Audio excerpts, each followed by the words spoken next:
All right. It is 1 o'clock Eastern Standard Time. Welcome, everyone, to the webinar. I see a ton of people popping on, so I'm going to give it another minute because that attendee counter is just going up, up, up, up. So I want to get folks on just one more minute. And we had about 150 or more folks sign up for this, not to make our panelists nervous or anything. I'm sure they're cool as cucumbers. They're used to this by now. So let's give it until 1:01. Okay, I have 1:01. So anyone that joins late can just catch up with us on the recording after this. So welcome everyone to Recycling Resilience, Defending Recycling. This is the third webinar in our Recycling Resilience series that we're doing with CRA, and we thank you for attending. And I am going to advance this slide, hopefully. There we go. All right, this webinar is brought to you by CRA, South Carolina DHEC, North Carolina Department of Environmental Quality, Division of Environmental Assistance. And I'd like to take a moment to especially thank our Education and Outreach Committee, who is absolutely phenomenal and really worked hard to bring this together, not only a planet, but also several members presenting on this. If you want to get involved in a super cool committee that is very fulfilling and helps make a difference in the Carolinas, reach out to us. We would love to have you get involved. And I'd like to take a moment to thank our sponsors, without which this would not be possible. Our sponsors are #1 supporters and bring in so much support for our organization and allow us to do so many things. So please hug a sponsor the next time you see one, and it's safe to do so. A couple of housekeeping items. We have you guys are muted and you're in listen-only mode, so you won't be able to speak, but you will be able to ask questions. This event will be recorded, so you can watch it later. We will be having some participant surveys throughout, so you'll see those pop up on your screen. There'll be sort of a poll. We'll ask you a couple of questions to gauge a couple of things. And so look out for those and be ready to participate in those. And then your questions will be answered at the end of the webinar after we do the moderated Q&A. So please do put them, in the chat box that's located in your GoToWebinar panel. And put them in the questions box, I should say, and we will share those with the presenters. And oh, I already said that about the recording, so I double did that one. I'm sorry. So this will be recorded, like I said, so please don't hesitate to participate on the Q&A. And if you have any questions or issues, you can also let us know that in the question box. Our agenda today is we will have, in a second, I'll throw it over to Matt James, who will take it from there. We'll have introductions of a survey, moderated Q&A, and audience Q&A. And I think there's another survey in there. So with that, I'm going to hand it over to Matt James, who is our wonderful moderator. Matt, take it away. All right, thanks, Mary. Yeah, so the topic and theme of today's webinar is, in our series of recycling resiliency, we're going to look at some communities, community advocates, and even from the private sector to hear about ways local governments have kept recycling and defended recycling in the face of coronavirus, market disruptions, now earthquakes, any number of things keep popping up, but we're staying resilient. So we're going to hear from some very knowledgeable folks today from North and South Carolina. I wanted to go ahead and introduce our counterpart. So I work for the North Carolina Department of Environmental Quality, their recycling office.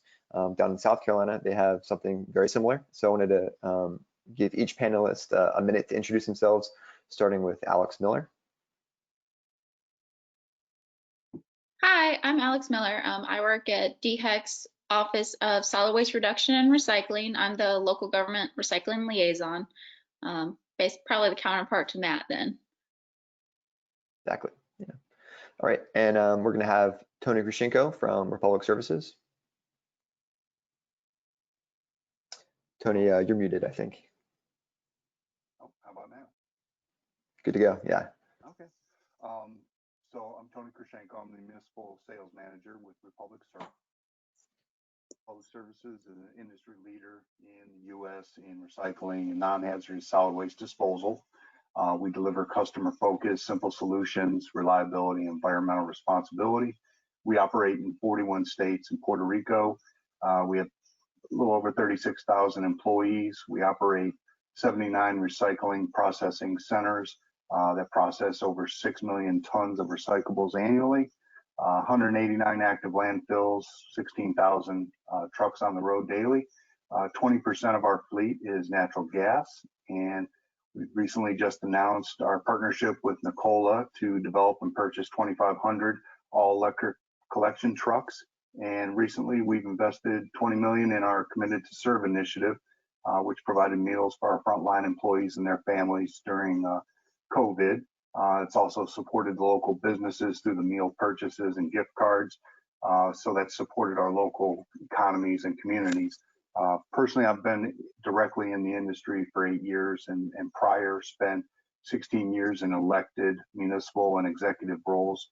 So I'm glad to bring a multifaceted view. And in my role at Republic, I work directly with communities serviced in our Greensboro and Conover MRF sheds.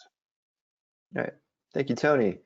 Also wanted to introduce Education Outreach Committee mainstay, Tori Carley, City of Greensboro. Hey everyone, so I'm Tori Carley. I've been in the recycling industry for going on 5 years now.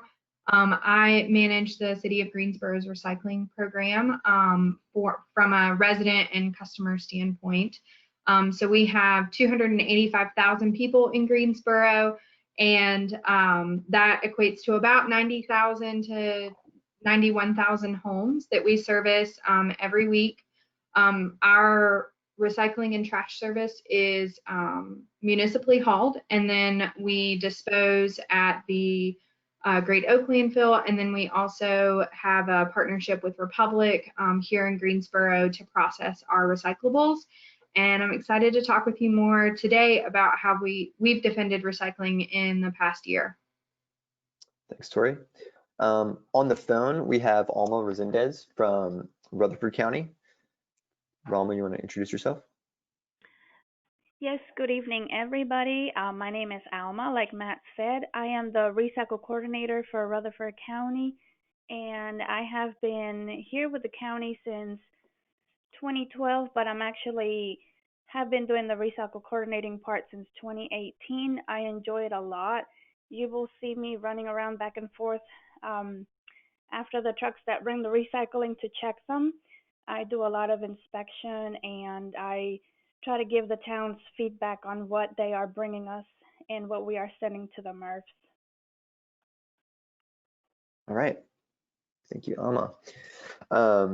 From South Carolina, we have Representative Trouty. Talk to us from Lexington County. Hi, I'm Trouty Sander. I'm the recycling coordinator for Lexington County, South Carolina. And Mary, if you could go to the next slide, please. Thank you. We've got about 300,000 residents and just over 126,000 homes. We've got 10 towns and cities that are responsible for providing curbside service for their own residents. And one of those is the city of Casey, which we're going to be talking about a little later. And they service about 5,500 homes. And then in the area that's in between the towns and cities, which we call the unincorporated area, that is where we at the county level are responsible for providing curbside service. And we currently contract with 3 different companies to provide service for those residents. About a third of the homes in that area choose to pay for curbside service. The other 2/3 choose to take their materials at no charge to our 11 drop sites. And Then, of course, any county resident can also take materials to those drop sites. So they are used by about 2 million vehicles each year. Oh, and I have to mention too that for the last 2 years, we have had the highest recycling rate in the state. So can't go without saying that. Congratulations. That's awesome. 54.6 last fiscal year. All right. So before I introduce our last panelist, each of these panelists has a kind of a unique perspective on some project work or worked with customers that have done work to defend recycling in various local governments across the 2 states. Our next speaker, Gifford Stack, he's a private citizen who worked as a community advocate, and we're very interested to hear his story about he became involved and worked to keep recycling in Caswell Beach. So Gifford, you're gonna take a moment to introduce yourself. Thanks, Matt. I got started in recycling back in 1975. I know I don't look that old, but 1975 is when I started. And I had a career for about 35 years in solid waste management and recycling. So retired to Caswell Beach about 8 years ago, just in time for a number of hurricanes, including one last week. We've got a little challenge here because although we have 560 some residents and another 200 folks that have second or third homes here, the town commissioners were very much interested in cutting back the curbside recycling program. They felt that it was not valuable, not useful, too expensive. And later on, I'd like to tell you what we did to sort of turn that around. Awesome. Oops, there's some figures that they didn't know, and we were able to put in front of them. So that was kind of a surprise to everybody. Yeah, and like Lexington County, South Carolina, Brunswick County, North Carolina, where Caswell Beach is a very high functioning recycling county that ranks really highly every year in our recycling tonnages. So we're very glad to hear another success story coming out of there. So I think this is a moment for a survey for our participants, and we want to hear from you about what changes have you considered making or have made in the past 2 years to your recycling program.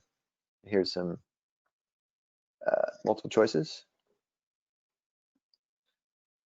So I'll give it another, say, 10 seconds.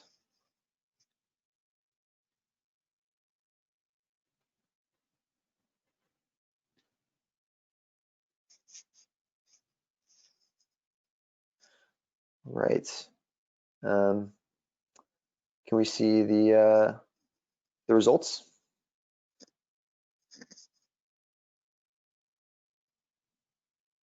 Still answering.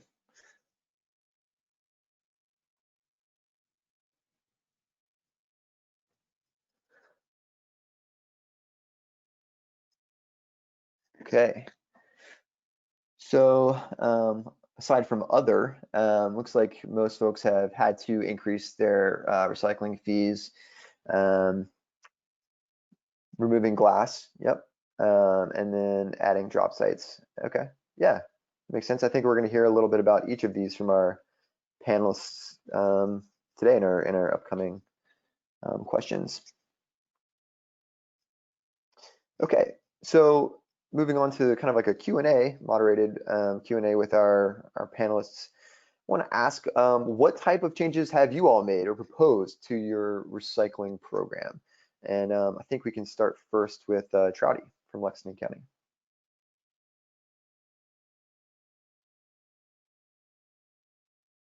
So the city of Casey, I'm particularly proud of them because when 2 of their neighbors made the decision to completely eliminate recycling because of the increased costs in the fall of 2019, the city of Casey contacted me and contacted other areas that were, struggling with that decision, and they made the decision to reduce their costs and keep recycling simply by removing glass from their curbside program.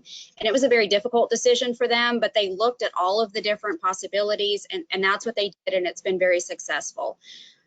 So I'm just really proud of them for doing that. Next slide.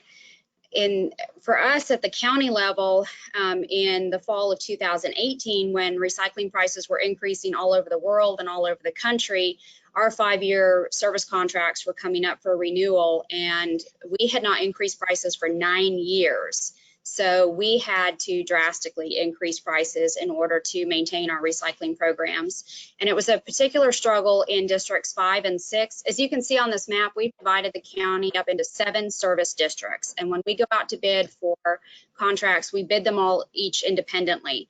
And in districts 5 and 6, we could not get anyone to bid on it. There are rural areas and customers are so few and far between that costs are very high. And the only way, we went out to bid 3 times, and the only way to get a bid that was anywhere close to reasonable was to divide those areas into rural and urban areas. And so 3% of our customers are in those starred areas, the rural parts of those service districts. But what we did is eliminated recycling for people in those areas and maintained our recycling programs in the rest of the county. So as painful as that was to not offer recycling at the curb for those customers, it was 3% of our customers, and it allowed us to maintain recycling services everywhere else at a somewhat reasonable price. Now, prices did still drastically go up in several of those areas, in some of those areas, but it allowed us to maintain our program for most people. Okay. Thank you. How about Tori in Greensboro? What were some changes made or proposed to recycling? What did y'all do? You're on mute, Tori, by the way. Okay. So in 2018, our contract, it was going to be up for renewal the next year. But what was going on is we have had this historical contract in place with not Republic, but the previous MRF owners that gave the city of Greensboro revenue. And we were still receiving revenue for our recyclables into 2018. And so our director looked at the situation and was talking with Republic and about the markets and the processing increases and the contamination costs and all of the things that go into, you know, what it costs to recycle, what it truly costs to recycle, not just what it costs the resident at the curb.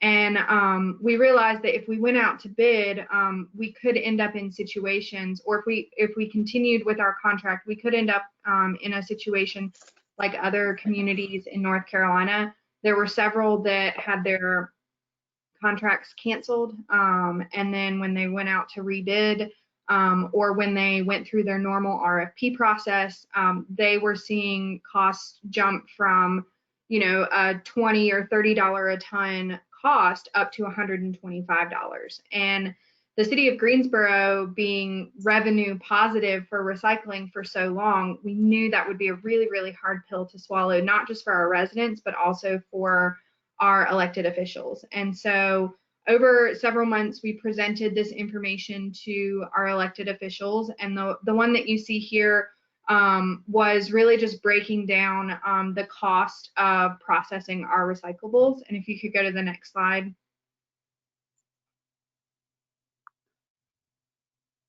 Please. Maybe. So anyway, if you could just go to the next slide, that would be great. But so what we did was we talked with Republic, and we really tried to negotiate a contract amendment that was both beneficial for Greensboro, and Republic also, like, we both wanted to have skin in the game. So we negotiated in that the city would do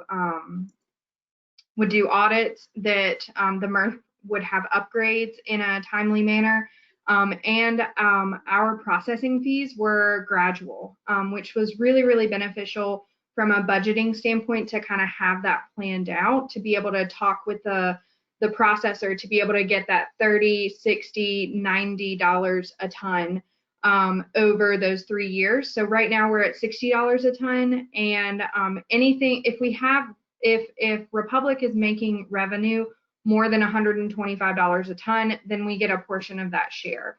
And this contract is going to run through 2025. And so we did that a year before our current contract was supposed to expire.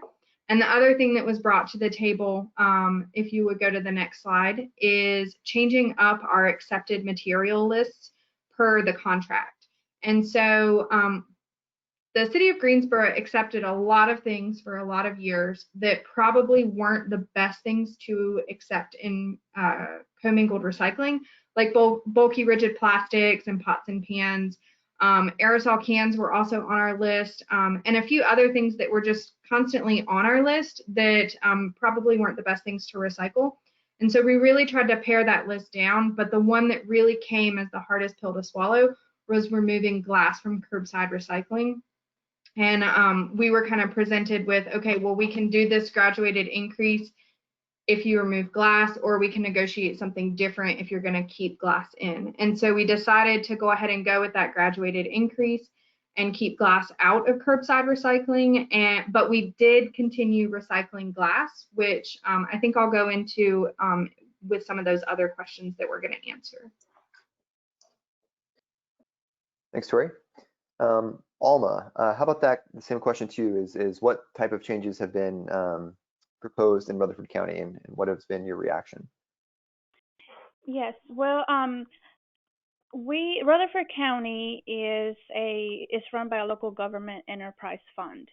So we serve about 65,000 residents here in the county, and our recycle is all single stream. We have not changed what we receive. We still receive paper and cardboard, glass, brown, clear, and green, our aluminum and steel cans, and our plastics 1 through 7. We stress, and we cannot stress enough, how we do not want film or plastic bags, styrofoam in that plastic 1 through 7. We do run 10 manned convenience centers. Our recyclable items go there, and we bring them here to our transfer station ourselves. Residents are always welcome to bring their recyclables here to the transfer station as well. And municipalities have their own curbside programs for pickup. They also haul here. So for us, our previous contract expired on June 30th. And back in the fall, we had to send out some RFPs and get the bidding process started, because we had to have a new contract set in July. That was this year. So we're fresh and going on with a new company right now. On the old contract that recently expired, we were paying for transport and processing fees. We were paying $0 for it all. With the new contract, it has gone up to $103.12 per ton, and that's the transport and processing fees. So it did a little bit of a good change for us here. Next slide, please.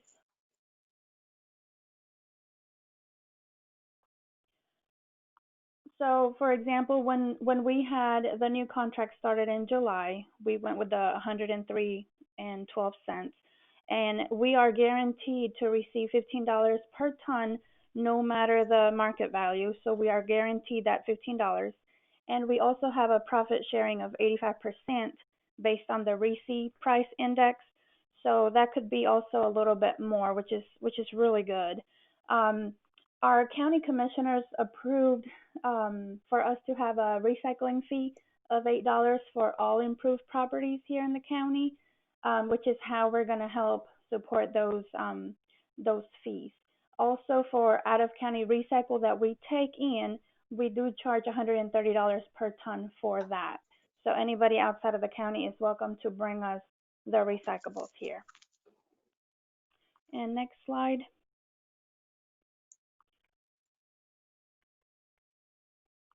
So I was saying, with the approval of the commissioners, we were able to be able to send out that fee of the $8.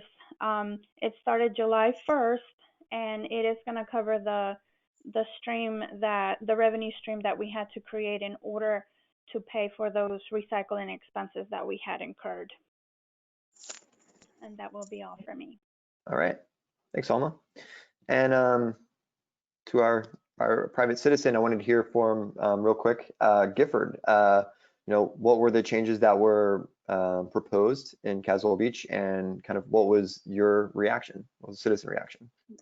Matt, it was pretty simple. The commissioner said they were going to drop curbside recycling as a function that the town would provide, and that anybody that wanted to continue could, on their own, contract with the hauler, GFL Environmental, Green for Life Environmental, that took over for Waste Industries, at a cost of $150 per year, a curbside recycling program. And that was met with a lot of concern by citizens. We'll talk about that in a second. So thanks to the efforts, communicating with the mayor, communicating with the commissioners, the letter writing campaign to the local newspaper, the commissioners decided that they would keep the program, but not do a tax increase. That was one thing that they really did not want to do, a tax increase. So instead, we have a fee that every household will pay of $90 per year. And there's no concern about that by the residents. Everybody gladly said that they would do that. So the cost for recycling has come out of the tax base, and it's now going to be provided by this $90 per year fee, and that started July 1st. Thank you. Yeah, good to hear. And then from a private sector perspective, Tony, what are some examples of changes to recycling programs you've seen in your customer base, both that you would recommend and maybe otherwise? Sure. So from our perspective, the biggest change was getting everybody to understand the economics of recycling. And as the slide shows, in the 90s, recycling programs were heavily subsidized by the commodity value. As you can see, in the 90s and prior to China Sword, the commodity value was somewhere around $200 a ton, which paid for the processing, and in some markets paid for the collection and the residual disposal. So some communities were paying zero for collection or processing, or a very small amount. It was heavily subsidized by that commodity value, and that worked well for the community at a low cost, worked well for the provider, because they were, again, making their profits off the commodities. Enter 2018 and the China Sword, which exposed a lot of weaknesses in that business model. Commodity values fell by 50%, and these are averages across the nation, so they change by market, but they fell in half to 100. The cost of collections continued to rise, as well as the cost of processing.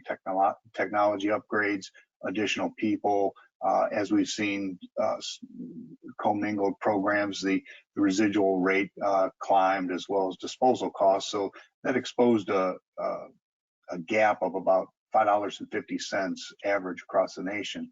And then into 2019, as we saw the further effects of China Sword and the secondary markets closing down or getting tighter, that commodity value continued to fall, processing costs continued to rise, and exposed about $6.25. So if you go to the next slide. So probably three major changes that we've seen from our end, from the provider side, was one was to change the pricing model, and that was to separate essentially the two items, the collection fee and a net processing fee. Collection fee we can pretty much control. That keeps pace with CPI. Usually not a lot of changes in that collection cost that come out of surprises. Processing, again, we can control and somewhat handle those with CPI, Consumer Price Index increases. The controllables and non-controllables are the residual. As that residual continued to climb, it puts a strain on the business model. So if you take that off of the value of the material, and the last thing is the commodity sale. So that's one thing that none of us really have any control over. So that's the ultimate variable in that. So we recommend this business model. So it's collection plus the processing minus the commodity sale, and that gives you the true cost of your recycling, which is a shared risk, shared reward, win-win model. And we probably instituted that in 80 to 85% of our communities that I service. And again, the second approach is, to target that contamination. Every ton of contamination has a value of about a negative $170. So you're paying that processing cost of $120 and then paying $50 a ton to dispose of it. And so you're running a valueless commodity through a system, and it gives you a net cost of $170 per ton to run that residual. And others is looking at their commodity stream, seeing what has a negative value, what can you decrease out of your commingled stream or eliminate. The other is what is a positive value, and target those items. If you can improve the amount of aluminum, the amount of PET, the amount of high grade HDPE, you raise that value of that ton and decrease your costs of your program. And all of those with the ultimate goal is to find a sustainable program in function and budget. So those are probably the three key items that we've seen over the last 1 to 2 years in the communities across where we service. All right, thank you.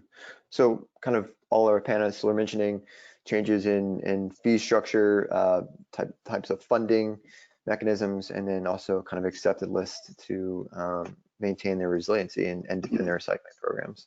So kind of looking ahead in terms of like communicating with your residents these changes, we wanted to ask our audience as a quick survey, how have you communicated your programmatic changes to your residents? And I will give, let's say a minute to answer this. And everyone can do the Jeopardy theme song in their head.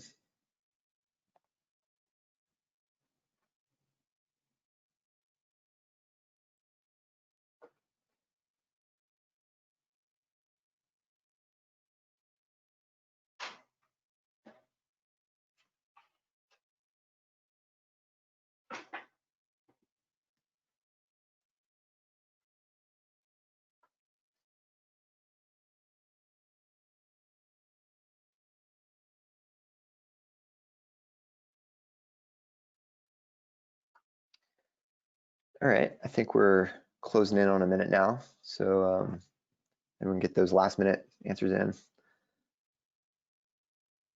Okay, yeah, social media, that's a big one. Okay, so social media and mailers have been the most used.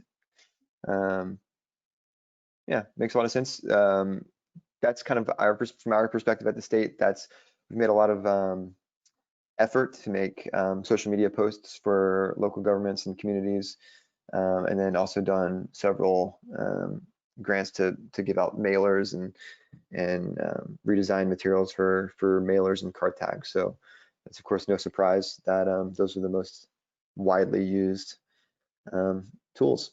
So kind of going back to our panelists now, want to ask you all, how have you described all these changes that you've made to your recycling fees and funding and accepted list, and I want to ask you all, how have you communicated your programmatic changes to your residents? And let's start over in Greensboro. Tori.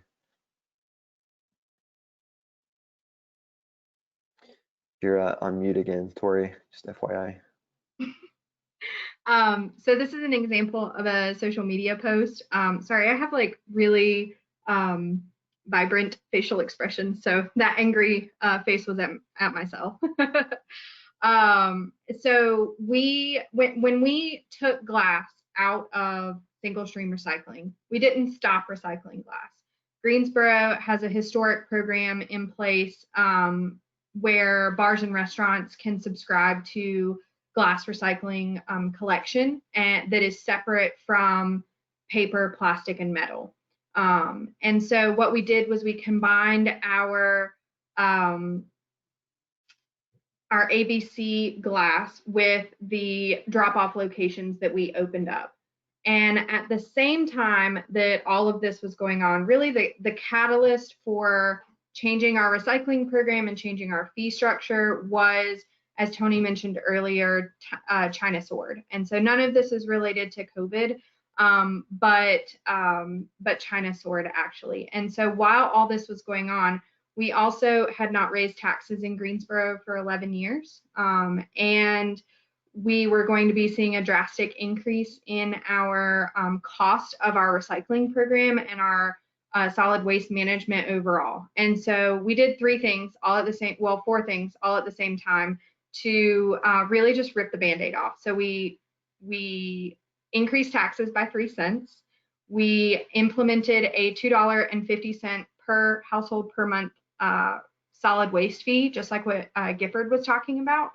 And we removed glass from single stream to improve the quality of our materials. And we stopped offering unstaffed recycling drop-off locations because they were just horrible.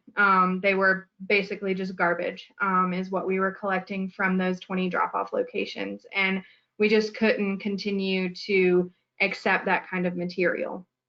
So we removed the commingled drop-off locations and we opened up glass recycling. And we did a lot of push with social media during that time. We got a lot of press coverage. Our local newspaper told me multiple times that he never heard any complaints about the tax increase. Very few complaints about the $2.50 per household per month fee. What everybody was complaining to the newspaper about and wanted to hear more about was glass. And so I was like, well, you're welcome, I guess, for not putting all that pressure on the tax increase.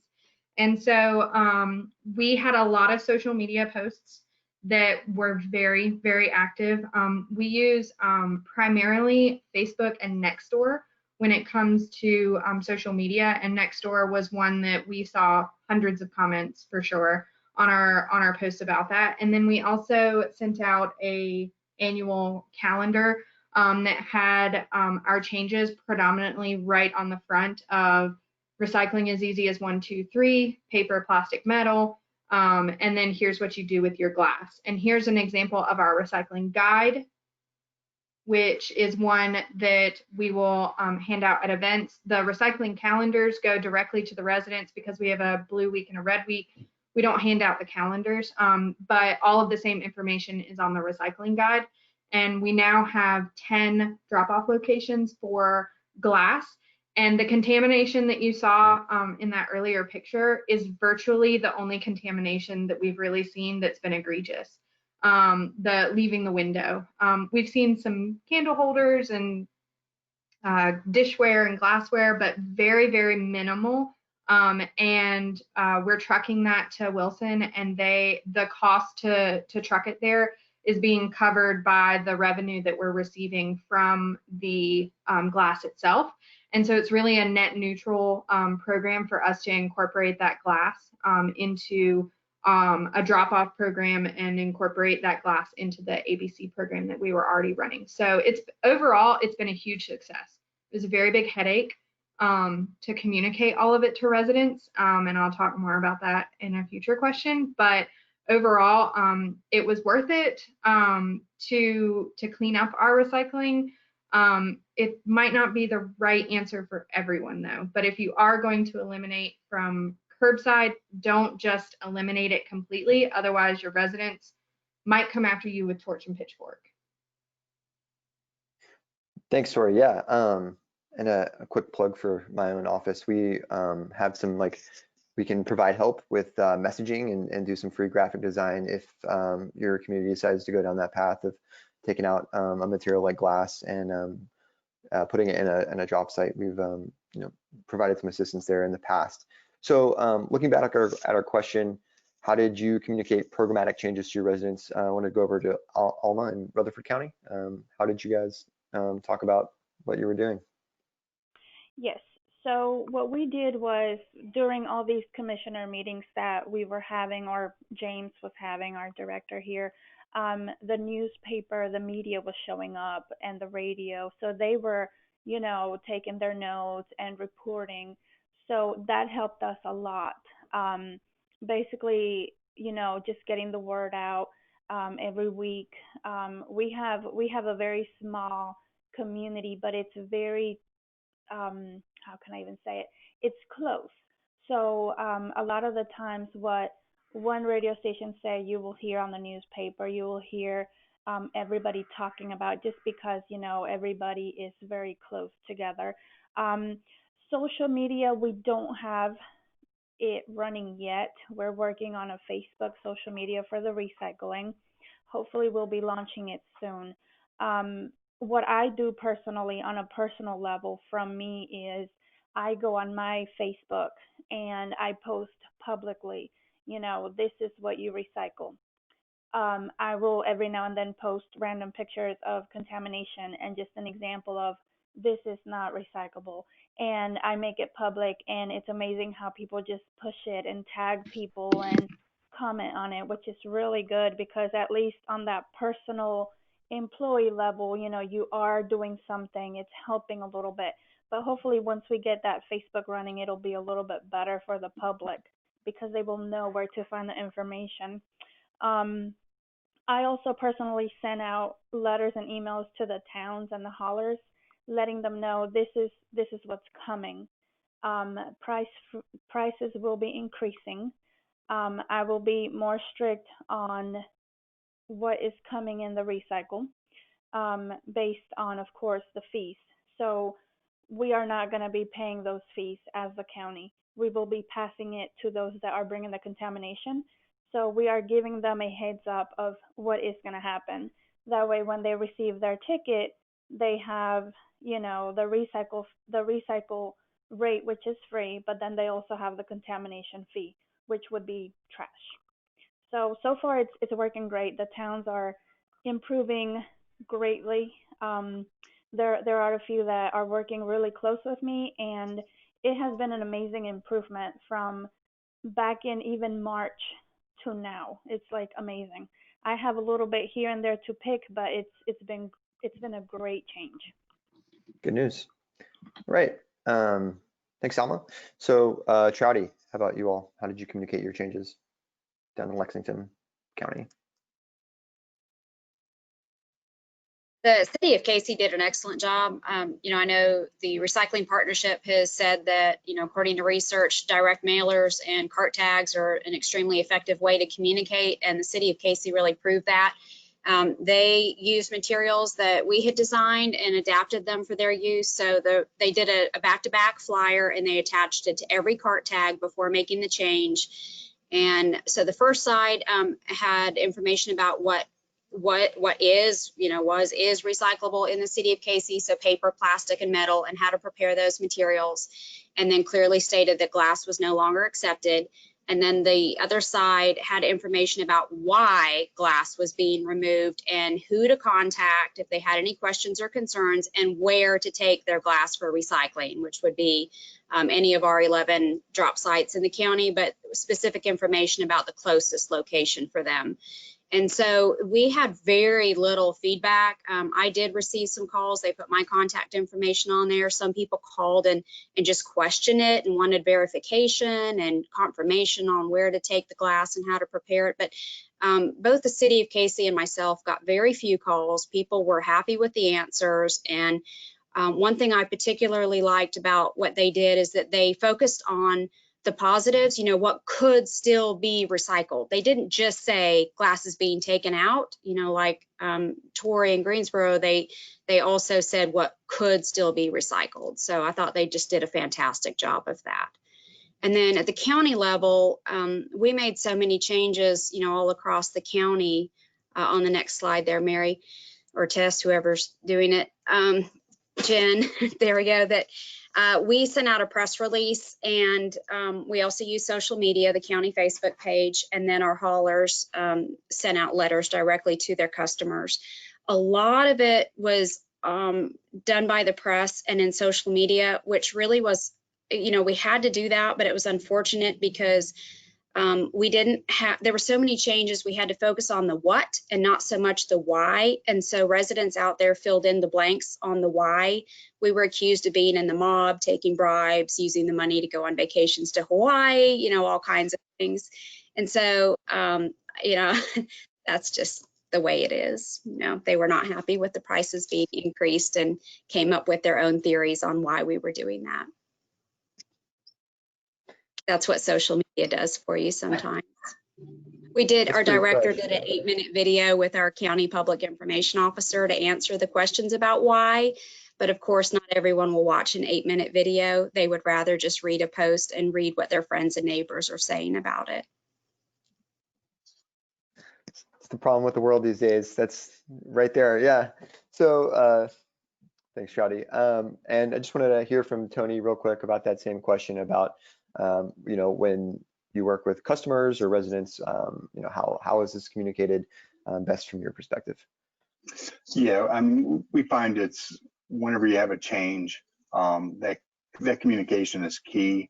And yeah, actually, I think the communication piece could be a webinar in and of itself, because I'm working with a different focus group too that's working on messaging of what works, what doesn't work, because you know the changes now. Not only is it the change we're trying to communicate, but the why and the justification, and then trying to dispel the misinformation, the rumors that go on. You know, the biggest thing is, people always say, well, it's going in the trash anyway, so what does it matter? And just, there's been so much information that we put out there. I think sometimes customers gloss over it. So it's really trying to find, I think, the positive message that drives home, that connects with them. But yeah, the regular media, the social media, the mailers, the drop literature at the containers, they're all helpful and positive. But I think it's really key on honing in what really clicks with your community, what drives home the message, whether it's focusing on a positive message for a quarter or 6 months and continuing to drive that home till it becomes just cardinal knowledge for customers, rather than that shotgun approach where you're shooting 40 pellets at the target and hitting 2 in the bullseye. Nice metaphor. All right. So I wanted to look at like community resources, what kind of resources our panelists used to help their decision-making process. If we can go on to the next slide there. So yeah, so we'll hear from all our panelists, but if you can just describe, looks like we're doing okay on time, but take 2.5 minutes to say what resources your community used during this decision-making process. And let's start with Trouty.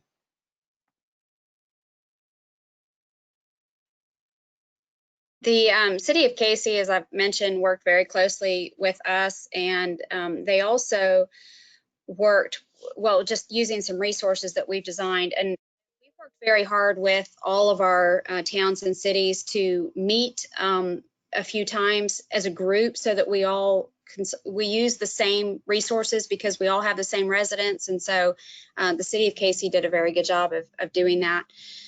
They also worked with Sunoco, which is our MRF, and I worked with them, and we all talked together to look at the costs and say, okay, this is how much glass you have in an average, load, or how much you're recycling in a year, and what percentage of that is glass, and what is that costing you? And if you take it out, how much would that reduce your costs? And how much of a discount would you get if your residents really do, in fact, remove glass from their curbside bins? And so we ran the numbers with the help of our MRF. And the MRF, Sunoco's plant manager, also offered to come to their council meeting and present information on those costs and help them. So that was just a huge resource for them in making that decision. They weren't alone, and they reached out for help from their partners, and so that was just great on their part. The Recycling Partnership also has a flow chart, which just kind of helps in making that decision. And it helps when you're talking to decision makers who have very little or no knowledge about recycling. And then at the county level, our biggest resource was our absolutely amazing public information officer. And I know not everyone has one as good as ours, but you know, whether they're great or not, you've really got to involve your public information officer when you're making big decisions like this, because the information that you present to your residents and how you do that and how you interact with the media is just crucial.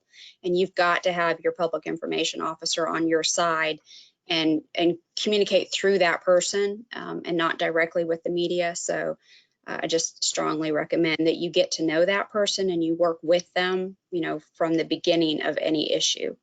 So that was a huge resource for us. Great, thanks. And same question to let's go Alma. What resources did your community use during the decision-making process in Rutherford County? We mainly used our RFP process. We put it on our website, so it was made public for anybody, whether they were going to bid or not. A lot of the residents do focus on the website. Basically, it's kind of like, instead of me hearing it from the grapevine, I'm going to hear it from where it's coming from and not get stories or information change. So they like doing that. They like going into the website and just seeing what is happening. So we had put the RFPs in there, and a lot of people would comment that they would go in there and see. They, of course, we try to keep some things from the public as who is bidding or whatnot, just to eliminate, the gossip. But they do keep up with it, and they like that we are in a way keeping them informed and in the loop of what we're doing. All right, thanks. Tori, how about you in Greensboro? Resources used? So prior to making the decision to remove glass, I did a lot of research on other communities that were doing similar changes to their recycling programs, whether it was removing certain items, removing plastic altogether, removing paper altogether, depending on what the commodities were like in those regions. But unfortunately, the way that our community is, I was told not to talk to anybody else other than the people that were in my department until we were able to talk to city council and get a decision whether city council wanted to do this or not. And so I felt like I was really behind the 8 ball when the announcement came out and we were supposed to have materials ready to go, and like it was really just me and one other person like working on this stuff all together. And so it really hemmed us up because we had a lot of plans that we then had to reverse course on because the messaging wasn't right. It wasn't what residents needed to hear. And so we worked through it, but it's definitely something that if I had to do it all over again, I would really pressure my leaders to let us bring in people in confidence. If it is a situation where it needs to be a confidential conversation, then bring in people that will keep it confidential and work through it with those people before you have to just go public with everything and okay, we're off to the races. And you feel like, I just felt like I was at the races and like I forgot my shoes and I didn't have my bib on, like I was just not prepared. And so it was a really big learning experience though. Definitely make sure that you use some of the resources, especially the ones from the recycling partnership and DEECS. And we ended up using one of the community waste reduction and recycling grants. And while we didn't focus on glass not being recyclable, quote unquote, anymore, in that we really honed in. It really helped us hone in on our messaging around what is recyclable with those 3 things: the paper and cardboard, metal food and drink cans, and plastic bottles, tubs, and jugs. And we were able to really mirror some of the materials that the state provided and really consolidate that message into something really, really concise. So lesson learned, don't work in a vacuum. Another good metaphor. Yeah, so same question to Tony. Like, what are some resources that you've seen in your customer base? What would you recommend to a local government considering changes? Yeah, and I think sometimes it's having been in government, sometimes it's shoot, ready, aim. So I think that first step is to really have an honest assessment of your program. Engage your provider. They're a great resource. They see the material every day. They can tell you target areas. They can tell you where your issues are. The other is to look at that, doing an audit stream, audit of the material stream or curbside audits. It's amazing what you can find when you lift the lid and see what is actually at the curb. There's lots of insight you can get from the provider, and just doing those easy steps, that free information. What works, whether it's with collection, whether privatization's an issue, you find a lot of that information just by having some engagement. And the other is to prioritize, get your priorities lined up. What are your program benefits? What's your service versus cost benefit? What can change if cost is an overwhelming factor? Sometimes we look at, we pigeonhole where we want to go, whether it's budget or whether it's program, and not really realizing that the two can work hand in hand if you find the right blend that works for your community. And every community is individual, so it's hard to take someone else's program and try and fit it to your community without knowing your unique priorities in your market. All right. Thanks, Tony. Hey, Matt. Yeah. Hey, I just want to pipe in here too. Please do. From a state perspective, if any of the South Carolina counties, municipalities ever need help with defending their programs, we are always here to help. We provide support. We worked with Commerce before to provide additional support, and CERDAC. So just kind of building up the state, and then the region. So feel free to reach out to our office, me or Richard, and we put together some data sometimes, so it's just good to have all those levels of support. And Absolutely. Thanks, Alex.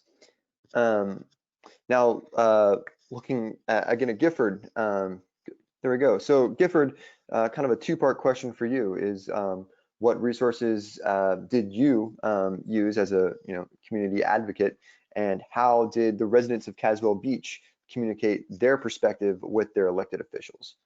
Sort of two different approaches. One was definitely speaking to the mayor and the 5 town commissioners about keeping the program, not eliminating it, even changing the tax structure, having it go up slightly to cover it, or tightening the belt in other departments so we could continue to have curbside, which we tried to tell them is the most effective and convenient for the consumers, for the residents. So there was a lot, as you can see on the screen here, an email that I wrote to the mayor and the commissioners. And I contacted the 5 other homeowner associations in Caswell Beach and asked them to spread the word that, hey, they're thinking of eliminating curbside recycling. And if you've got a thought on this, notify the commissioners, drop them a note, give them a call. And I think there were probably between 2 and 3 dozen direct emails to the commissioners and the mayor from our small little town here expressing concern. Not one negative, not one saying, yeah, let's pull the plug on it. All of them were, no matter what, let's keep it. And then the other approach was to the general public, not only the town of Caswell Beach, but the surrounding communities here in Brunswick County, about the need to keep curbside recycling. So there was a letter writing campaign to the State Port Pilot, our weekly paper, and that caused other letters to follow saying, yes, absolutely, let's keep it. I think there's one more behind this. This is from a resident to the mayor. Whoops, that's it. So we contacted, we wrote to the local newspaper. We have a good relationship. I have a good relationship with the reporter that covers our town meetings, our commissioner meetings. And then the third thing was we had a bunch of us that were chomping at the bit to speak at the meeting where the decision would be made on how they would carry forward with the 2021 budget, FY 2021 budget. And as it turned out, as I said, the commissioners had already decided they'd keep the program, but charge a fee. So when I went to that meeting, when we had the group of us going to that meeting, it didn't turn out to be a contentious meeting. It was kumbaya on recycling. It's good to hear. Yeah. Thanks, Gifford. Yeah. So transitioning a little bit, so after these changes were communicated to each of your residents in your various cities, what was the reaction? What came of it? You know, if you can tell us a little bit about how residents thought, you know, what they told you basically. So starting with Alma, can you give us some insight into that? Sure. So I've already told you guys, you know, we entered the contract July 1st, so we're still like fresh on it. We kept our material acceptance the same, which is the plastic and 1 through 7, no film or plastic bags, metal, plastic, glass, and paper. We kept it the same, so that didn't cause any confusion or stress for the residents. We did, however, get more constant on performing recycling inspections, which are done by me. Um, I had already been doing it for the past year, and what it consists of basically, um, I get a load coming in from a town. I go out there and I inspect it. I take pictures. I see how much contamination is in there.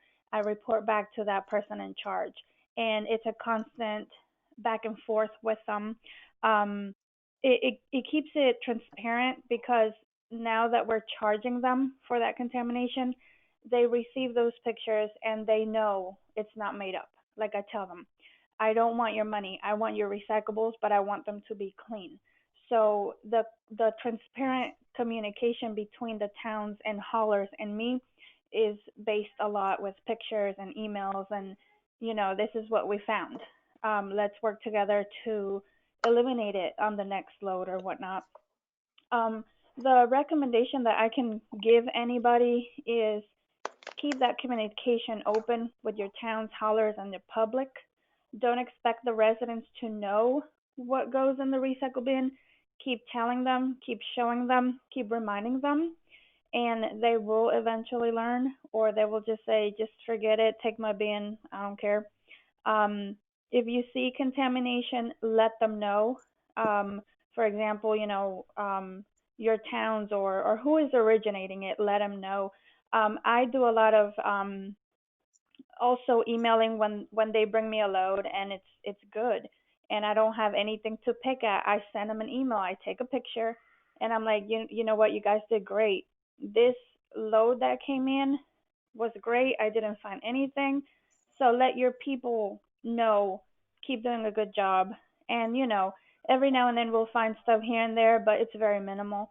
So that constant communication, whether it's good or bad, it's really good. It's a good relationship between the MRF, us, the towns or haulers, and the public. So basically, as a county, we're all working together on making sure that whatever gets sent to that MRF is what that MRF wants. Because at the end of the day, we don't want to pay. We want to get that money, and that's my goal, that we send out that good recyclable so we get at least $1, but it's $1 earned and not $1 lost. All right. Thanks, Alma. You said, I don't want your money, I want your recyclables. It's a great quote. Yeah, so Tori, I know in the last question you kind of touched on the resident reaction, but I wanted to see if you had any kind of final thoughts about recommendations for others or reaction from your residents. Yeah, so when you're making a big change, people are going to be mad about it. And to say that Greensboro residents were mad would be an understatement. I know that Matt's office got quite a few calls from our residents trying to like, oh, Greensboro's doing the wrong thing. Like, you need to tell them what to do. And they're like, well, we can't tell them what to do. Like, they make the decision kind of thing. And so we also did a lot at once, you know, increasing taxes, the solid waste fee in the water bill, consolidating our materials list and removing glass was a lot all at once. Plus we got rid of our drop-off locations. So residents had a lot to complain about. But I think the biggest thing when you are considering program changes like this is you come up with a message, a really clear and concise message, and you stick to it. The city of Greensboro just received LEED for Cities Silver, which is like LEED building certification except for a whole city. We just received that last week or early this week, and we announced it, and residents are still complaining about glass. Like, oh, city of Greensboro shouldn't get this. Like, we don't recycle glass. And so my colleagues that are in the communications department asked me to hop in on these social media posts that were kind of getting off track talking about glass. And I literally just went right back to the same messaging that I was using a year ago. We didn't stop recycling glass. This is what you do with your glass. This is why we made those changes. Oh, we thought about that idea, but this is why we can't do it, because residents have been asking, why don't you collect curbside glass separate from all of the other glass? And the cost associated with that just would not be feasible. And so when you come up with a message that works, you really just stick to it and use it over and over and over again, even a year later when people still complain. And if someone is considering removing glass from their recycling program, their single stream recycling program, and going to drop off, I would recommend it. It's like I said earlier, it's not for everyone, but if you're gonna do it, it does decrease your tonnages, therefore our costs per ton are decreased. And we've seen such a great increase in our drop-off program that it's been worth it, I think, overall. Okay, and Trouty, how about for you? Resident reactions? Yeah, so the city of Casey, I think the reaction there with removing glass was so minimal. We have 11 drop sites plus the landfill, so 12 locations where residents can take their glass. So, you know, some called and said, well, do I have to take it to the one here in Casey? We said, no, you know, like some wanted to take it over lunch from where they work. So, you know, they could take it to any of those 12 locations. So they had plenty of alternatives, and that sweetened the pill.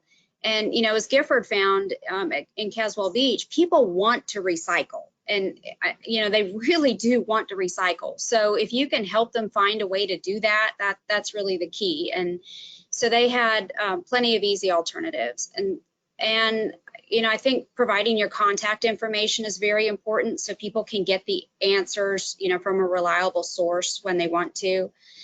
And if, you know, like Tori, you can't talk to other people to get the help that you need to make these decisions, I would strongly encourage you to call Matt or call Alex, depending on which state you're in. Reach out to your state liaison and then let them do the research for you. You know, just call that one person and let them call, you know, other counties and cities and towns that are in that similar situation. And then they can get back to you with some help, but at least reach out to that one person because they are excellent resources.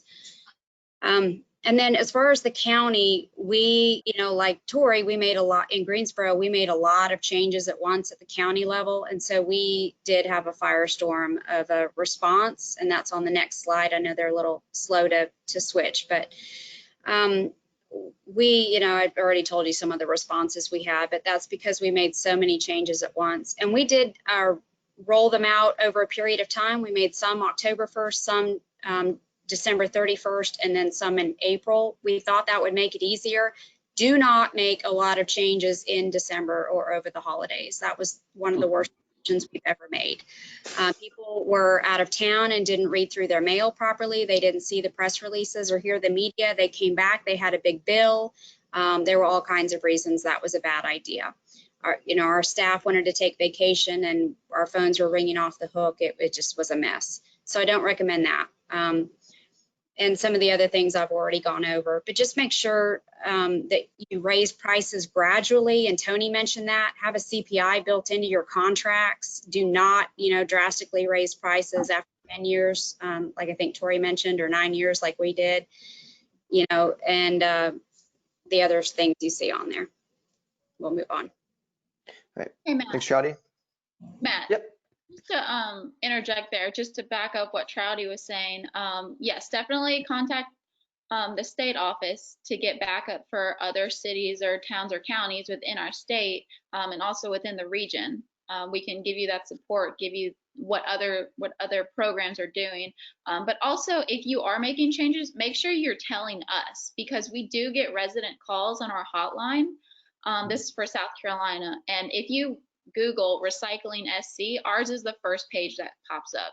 So we need to make sure we know the information so we can relay the same message out to any residents that may have questions who call in, or, we do get a lot of questions from residents. Thanks, Alex. Yeah, so we've got about 20 minutes left, and I want to make sure we have time for audience questions. So let's take about 4 minutes here to address this last kind of moderated topic about how to work with your MRF when you're going through these changes. And so I'll start off by asking Tony, what should a community do when working with their respective MRF to create changes? Sure. One of the first things is, we try to make sure that our community, the elected officials, actually understand how a MRF works. Pre-COVID, we loved getting, staff and the electeds in to actually see it in motion, see what a single stream load from their community looks like when it comes out of a truck, or when it's emptied onto the tip floor, and see the process, so they understand why films in the recycle are bad. The contamination that comes in, food, non-recyclables, things like that.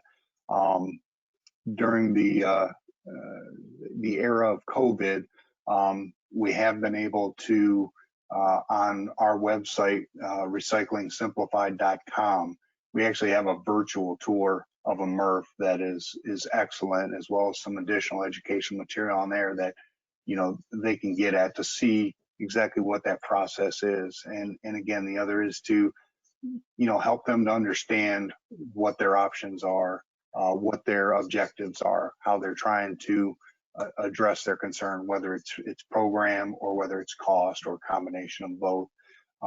We try to educate them on how the program needs to work and how it can roll out in their communities as well, work in a partnership on that part. All right, thanks, Tony.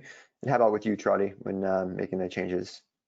What did you do to work with your MRF in Sunoco? Yeah, I mentioned that we worked with Sunoco to talk about the price decreases, the price changes if KC took glass out of their curbside program, and that was extremely helpful. So I'll just piggyback on what Tony said.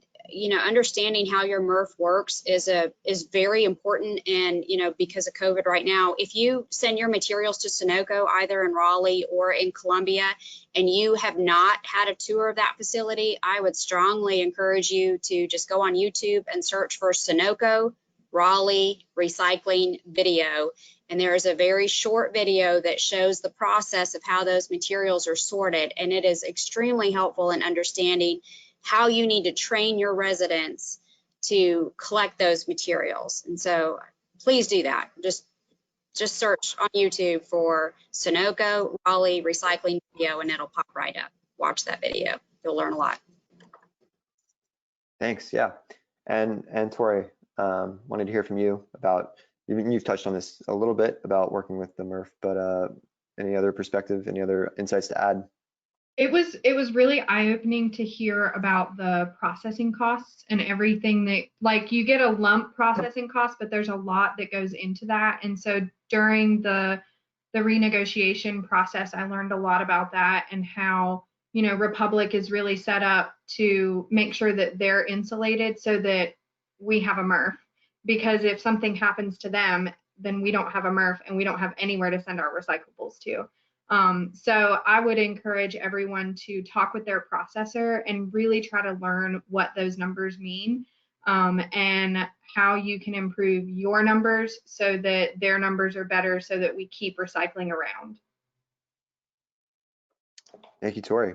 Hey, Matt, Now, can I jump yep, in for a quick second, hitchhike? please do. Yeah. So Little Caswell Beach, we get the material picked up by GFL. It goes down to a transfer station located to the landfill. It's dumped into a 40-foot trailer and then goes up to the Sunoco MRF in New Hanover County. We tried to get up to the MRF, and because of COVID-19, that's not possible. So I like the suggestions of having folks take a look at the video. We in Caswell Beach, as part of the agreement to continue on curbside recycling, have a recycling task force that I'm heading up, and it's got representatives from the homeowner associations and the non-homeowner areas of Caswell Beach. We've had a couple meetings already. Tony, we are doing the audits. Amazing, surprising what we see in that bin besides plastic bags. That's a real eye opener for the task force. We have a presentation to the September meeting of the commissioners to tell them where we are. And then the first quarter, at the end of the first quarter of next year, we'll make some recommendations about how the town can go forward, reducing contamination. So that 14% outthrow rate, which Matt, you've given us as the statewide average, we can maybe see that go down to a single digit. Thanks. Of course, yeah. I think it's, we've heard some stories across the state of, council members not understanding, or, county commissioners not understanding how the basics of recycling works. And until you've seen a MRF, it doesn't always make sense. So I love the suggestions that we've had from our panelists to tour it. I know things are difficult right now, given everything which is, going on the planet with the pandemic. But I think once everything cools down again, MRF operators might be seeing some more tours being requested. So I love that that recommendation. So I want to transition. We have 13 minutes to take some audience questions. The first one I see came in for Tony. And Tony, if you could just answer, have you done tiered processing cost increases like you did in Greensboro with any other communities? Not in the Greensboro or Conover market, but we have in other communities across the country.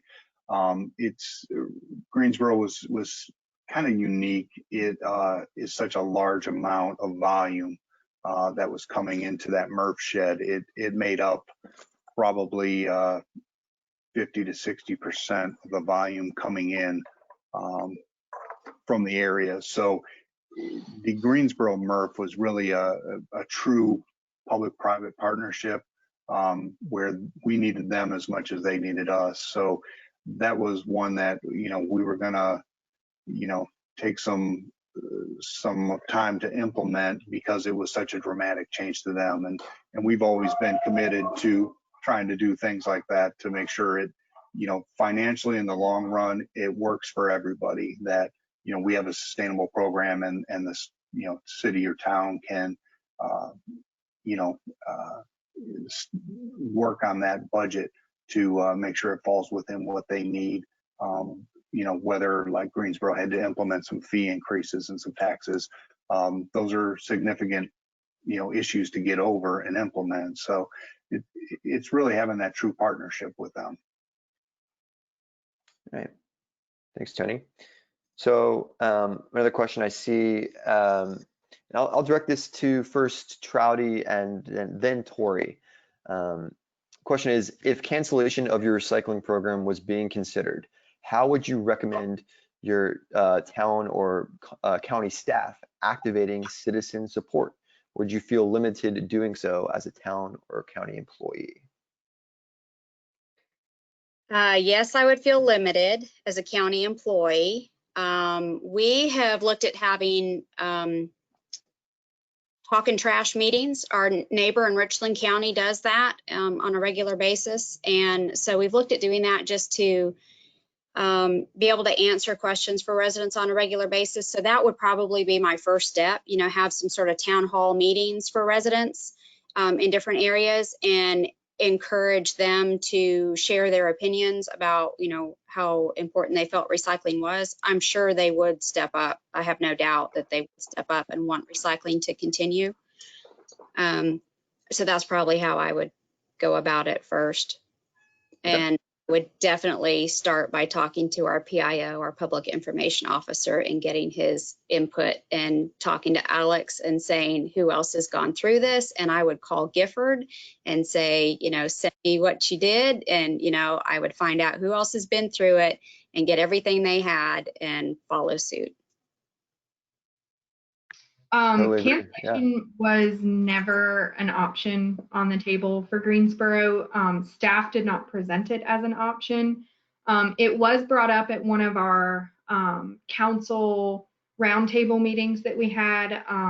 One of the council members just offhandedly said, you know, well, what about if we were to cancel the program? And I honestly think she said that not to suggest canceling recycling, but to really open people's eyes to the fact that, like, hey, if we don't make these hard decisions now, you know, it could mean that our recycling program will not be resilient and may need to be canceled. As far as getting residents activated, that would be something that Tori, the City of Greensboro employee, would not do. Hint, hint, kind of thing. So yeah, that's something that I wouldn't be able to do as a city employee, but I have enough contacts in the community that they would know about it.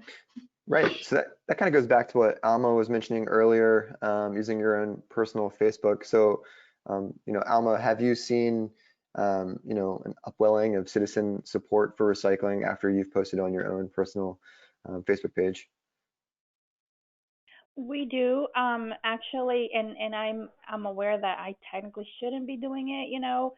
I'm just being very, very careful with what I am saying and posting out there, just because I value my job a lot. But actually, yes, the people are supportive. There was one time where I maybe should not be saying this, but I'm gonna say it. There was one time where I had a big chunk of used diapers in my recyclable, and I took a picture and I posted it, and I didn't say who it came from or anything, but I just said, FYI, we do not recycle diapers, period. So it was like, you know, sharing went crazy and people were just like, please don't do this, you know. So it helps, you know, it's definitely helping. So I have not seen diapers in a while. So I'm really happy about that. But yeah, that was very traumatizing. Right. I can imagine. So, Gifford, a question came in for you. Pretty simply, about how many people do you think participated in the letter writing campaign? I think the email letters were probably a couple of dozen, Matt, and I would say, just from what I've heard from residents, there were just about as many phone calls. And let me jump on and add thanks to you all and the state organizations for the information that you help provide to us. And then here in Brunswick County, we've got Keep Brunswick County Beautiful, and Mickey Bozeman is our executive director, and she was very helpful for getting us the information that we disseminated out. And as I said, and it was one of the slides show, the mayor and the council members had no idea that Brunswick County was ranked 14th out of 100 counties in North Carolina for recycling. They had no idea. And so when we gave them that information, it was like, oh gosh, weren't aware of that. So we have this information void, and I think all the panelists have said that we've got this great information void. And I think it's up to us, the concerned citizens, to fill that gap. And that's what we intend to do with our little recycling task force that we have in Caswell Beach. Awesome. Glad to hear that some of our data has been, you know, put to use in the front lines. It's always good. And I know, Alex, you all collect data down in South Carolina that communities should use. Yeah, I also just wanted to mention, I've been building up the RecycleRightSC.org website, which is replacing Recycle More. building it from the ground up. So please be kind whenever anyone goes to look at it, but it will be live hopefully this afternoon. So that's available to, anyone on the web. So hopefully it's chock full of information for residents, for governments, for whoever just wants to recycle correctly. All right, breaking news. Heard it here first. Thanks, Alex. So I think we have time for one more question before I'll turn things back over to Mary. But I'll address this to Tori. The question was, it's interesting to hear how removing glass from curbside pickup was able to lower the cost of the program and make it more sustainable. Could you share what percentage of your program cost was taken up by curbside glass? So when we were in conversation with Republic, they estimate that glass made up 25% of our material by weight. And so that's pretty significant. Glass is the heaviest material of all of the materials that we recycle. It's the most abrasive on equipment. It sticks to other recyclables. And overall, it just does not play well with others. And that was some of the exact messaging that I used in interviews and online when I talked to residents about that. And so that in and of itself just kind of made it a no-brainer for us to say, okay, glass is better recycled in curbside or in outside of curbside collection. And so there's the glass recycling institute.org, I think is one of them. I don't think that's the right name, but there's a glass recycling nonprofit that's been formed, and they have a spectrum of, curbside, you get the most material, but it's the lowest quality. And then you go over to drop off and you get the most quality, but the lower amount of material. And so we felt that it was more important for us to get less material but better quality in both curbside and drop off, and that's what we've been seeing overall. Right. So I think so the Glass Recycling Coalition has been founded as part of the Glass Recycling Foundation. So a couple of different acronyms there. The GRF out of the GRC. But yeah, so from the North Carolina DEEC's perspective, obviously we have a glass processor and beneficiation plant here in Wilson, North Carolina that employs hundreds. We want to make sure that we continue to support that industry because it is recyclable 100% domestically. And we are willing to work with any community to make glass recycling work, whether that's curbside or if you feel the need to transition to drop-off centers. So I want to encourage folks to reach out to us, reach out to Alex in South Carolina. I think you've probably heard enough from me today. I will turn things back over to Mary for any final thoughts and to wrap us up, maybe looking to the future. Thanks so much, Matt. Great job, all of you. I'm giving you a virtual round of applause right now. Thank you. With the last minute or so, I just wanted to say that from the citizen activation perspective, this situation is popping up more and more where there unfortunately are decisions being made independent of citizen review and citizen input. And, kind of all we ask really is that citizens get that chance to decide, do I want to pay more for this service? I think what you'll find is that when you distribute those costs amongst households, it's really not that bad. It's we're talking, $10, $20 a year, in a lot of cases. And even more than that, folks, things are worth what people are willing to pay, but they can't make those decisions if they don't know about it. And so one thing that we can do with CRA involved is to help you find your community's Gifford.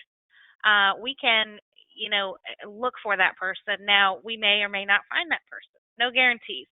But we want to help with that because we're in a unique position to do that. So I wanted to put that out there as an option for you. And I can't say where, but we are currently doing that in at least 2 places. So that's what we're here for. We need these programs to keep going for all these reasons mentioned. And I commend those of you who have gone through these processes on your work. in these areas. Those of you who've worked through the proper channels and those who've had to go had to go a different route. So that being said, any questions that were directed to individual panelists, we will let them answer those for you directly. There were quite a few that we didn't get to, so we will send those to you directly. And the recording of this will be available ASAP, and I'm trying to find the last slide with the contact information. We're gonna go really fast through these slides. Here we go. Here's our contact info if y'all need to reach out to the panelists directly. Thank you all so much for joining. It is 2:30, and we are going to let you go. We appreciate you so much, and we'll talk to you real soon. Thanks, everybody. Bye. Thank you. Thank you.